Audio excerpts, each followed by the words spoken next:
Vous voulez encore plus d'informations sur vos mangas favoris comme Boruto ou Dragon Ball, n'hésitez pas à rejoindre mon serveur Discord de Manga News, le lien est dans la description. Et pour ceux qui aiment suivre des animés ou faire du gaming, rejoignez-moi sur Twitch. Salut les KT, j'espère que vous allez bien. On se retrouve pour parler de l'animé Boruto avec l'épisode 249 et il est temps d'en faire la review.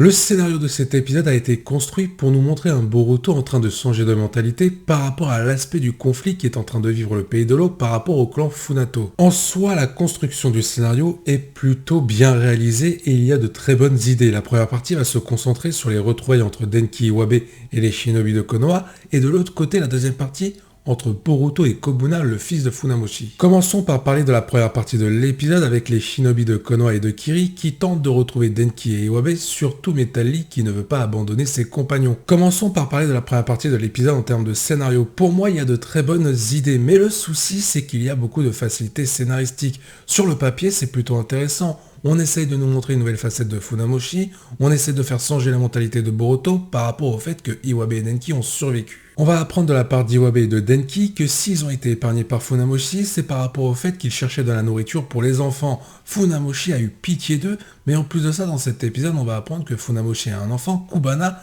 qui va lui aussi s'en prendre à Boruto par rapport au fait que Boruto est à l'origine de la mort de Funamoshi. Le souci que j'ai avec les retrouvailles par rapport à Iwabe et Denki, c'est pas par rapport au fait qu'ils soient en vie, c'était logique par rapport à l'histoire de Boruto et notamment pour l'anime qu'ils restent en vie ces personnages. Le souci, c'est la facilité scénaristique de comment ils ont été retrouvés. Je m'attendais clairement à une opposition entre les shinobi de Konoha et de Kiri face au clan Funato pour libérer Denki et Iwabe.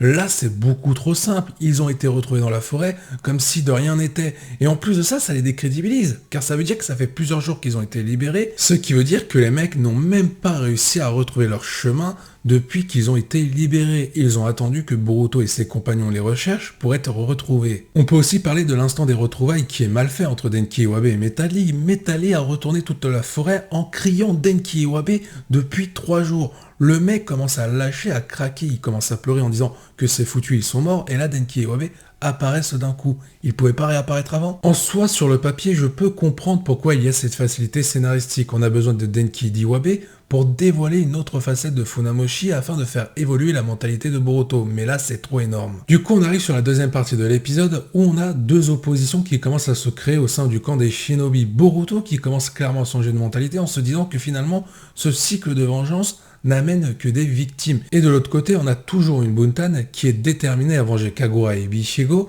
en gagnant cette guerre par rapport au clan Funato. Du coup, on a une opposition, un Boruto qui veut stopper cette guerre pour stopper le nombre de victimes, et de l'autre côté, une Buntan qui veut l'emporter, peu importe les victimes, quoi qu'il arrive, il faut faire payer au clan Funato ce qu'ils ont fait. Et c'est pour moi la seconde partie de l'épisode par rapport à ce qui nous est montré qui est la meilleure en termes de scénario. On nous explique les différents points de vue, Boruto contre Buntan, mais aussi les arguments. Buntan a raison, parce que s'ils abandonnent cette guerre pour stopper le nombre de victimes, le clan Funato, eux, vont continuer leurs dégâts par rapport au pays de l'eau. Mais Boruto aussi a des arguments. Il a dit que s'il trouvait un moyen de stopper cette guerre dans les deux camps, au final, il n'y aurait pas beaucoup de victimes. En réalité, le plan de Boruto n'est pas forcément le plus facile à réaliser par rapport à celui de Buntan. Il est peut-être plus simple de vaincre le clan Funato que de demander une paix. De plus, ces nouvelles convictions de Boruto par rapport à cette guerre vont se renforcer avec sa rencontre et son combat face à Kubana, le fils de Funamoshi, déterminé à venger la mort de son père par rapport à Boruto. À ce moment-là, l'anime Boruto, au travers de son personnage principal, essaye de nous faire comprendre que le cycle de vengeance amène un autre cycle de vengeance, amenant à un cycle de haine, mais aussi un cycle de souffrance. Et pour moi, c'est clairement la bonne idée de cet épisode et du scénario par rapport à cet arc, le fait que Boruto veuille stopper cette guerre, car au final, elle n'amène à rien de bon dans les deux camps, que ce soit dans le camp des gentils, le pays de l'eau, ou le camp des méchants avec le clan Funato. D'ailleurs, la fin de l'épisode 249 est très intéressante. Un des soldats du clan Funato capturé par les shinobi de Konoha et de Kiri va révéler à Boruto qu'en réalité le clan Funato a la haine contre lui depuis le début, depuis le jour où Seren a été gravement blessé par Kagura et Boruto. Boruto va également apprendre deux choses très importantes. La première, que Funamoshi était le bras droit de Seren et que Seren était la sœur d'Ikada. Si on fait un constat, en réalité le cycle de vengeance n'a pas commencé avec la mort de Kagura tué par Funamoshi, mais bel et bien avec Kagura et Boruto qui ont blessé Seren. Pour le coup, on se retrouve avec une chaîne du cycle éternel de la vengeance qui a commencé avec Boruto et Kagura face à Seren, qui a continué ensuite avec Funamoshi.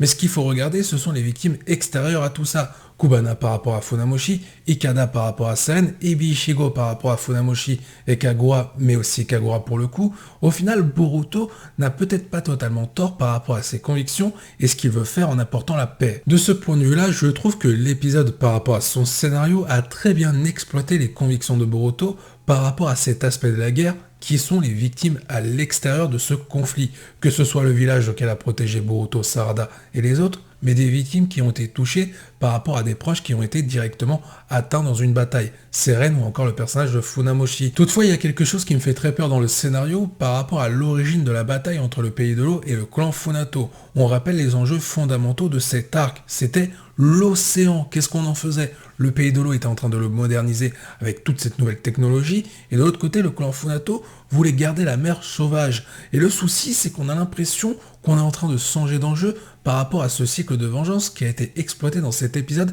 et qui se produit depuis quelques épisodes maintenant. Ce que je ne veux pas surtout, c'est qu'on me dise que Boruto et ses camarades vont se pointer dans les prochains épisodes pour aller face à Sojuro et face à Aomi en leur disant que cette guerre, elle ne sert à rien, il y a trop de victimes.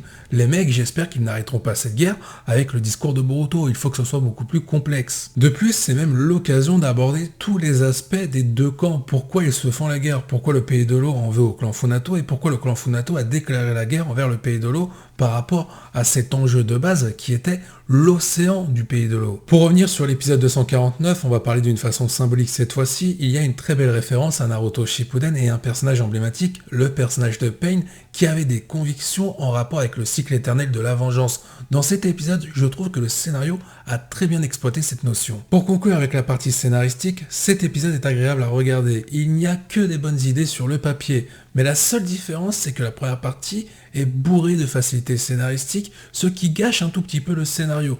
Mais heureusement, la seconde partie de cet épisode est très bien exploitée et très bien exécutée en termes de scénario. C'est un 8 sur 10. D'ailleurs, est-ce que vous l'avez vu le petit teasing entre Kawaki et Mitsuki? Je ne vais pas rentrer en détail par rapport à ça pour éviter de spoiler ceux qui ne suivent que l'anime et non le manga, mais ça annonce de très bonnes choses par rapport à la relation Mitsuki et Kawaki dans le manga par rapport à ce qu'est en train d'exploiter l'anime.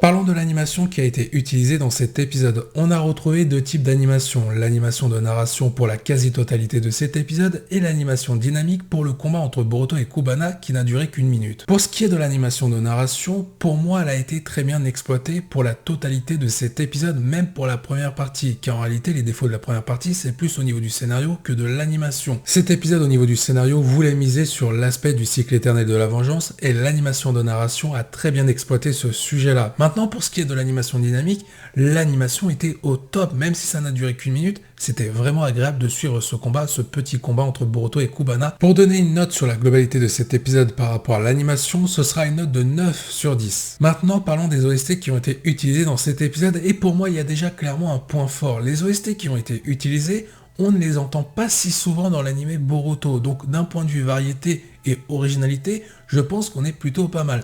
Mais surtout, ce que j'ai apprécié, c'est que les OST ont été bien placés au bon endroit pour les différentes scènes.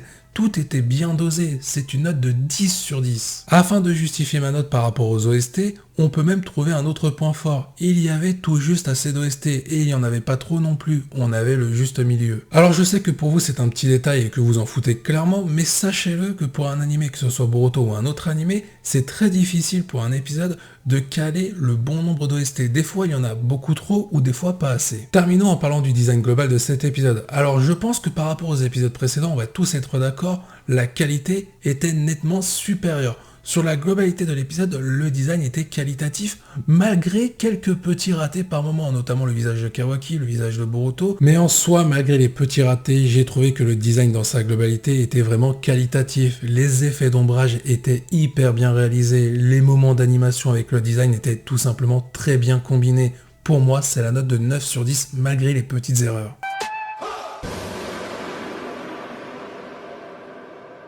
Merci à tous d'avoir suivi cette review, je vous dis à la prochaine, portez-vous bien et n'oubliez pas que la volonté du KT soit avec vous.